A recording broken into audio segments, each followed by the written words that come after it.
In May last year, Dr. Mukhisa Kituyi was appointed the Secretary General, United Nations Conference on Trade and Development, with his tenure taking effect 4 months later. It was until today that the former Trade and Industry Minister presided over a United Nations event for the first time in the country. Kituyi advised African countries, including Kenya, to renegotiate bilateral ties to help bring into the tax bracket some multinationals that have over the years enjoyed tax holidays. Most of the stock of our bilateral agreements for the developing countries, particularly Africa, signed in the 80s when you were desperate, were giving too much away to the investor at the expense of the country.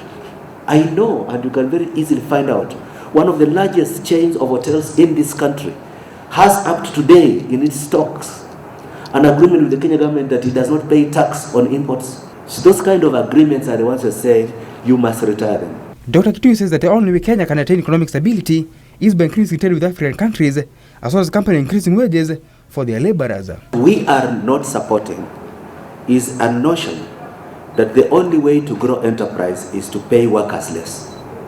You know, like the model of export processing zones. Structured improvement in productivity should allow for improved remuneration for workers without reducing competitive edge.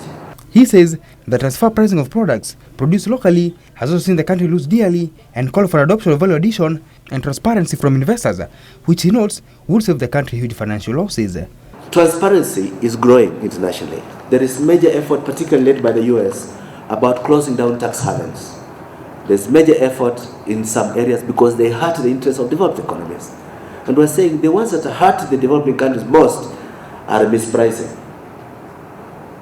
You know, under-declaring the value of what you export out of our countries and over-declaring the cost of processing in the countries to which you export, so that you domesticate there the benefit of what is taken unfairly from us. Dr. Kituyi commended the government for introducing the capital gain tax, which he says has been long overdue. He says capital gains tax would help the government increase revenue sources. Income tax delinked from VAT, which taxes you according to your income, is the most rational and the most fair way of collecting tax from the population. 3, value-added tax, particularly on daily consumables like food and public transport, is unfair because it taxes the worker more than it taxes the employer. Nicholas Nduwati for Business Insight.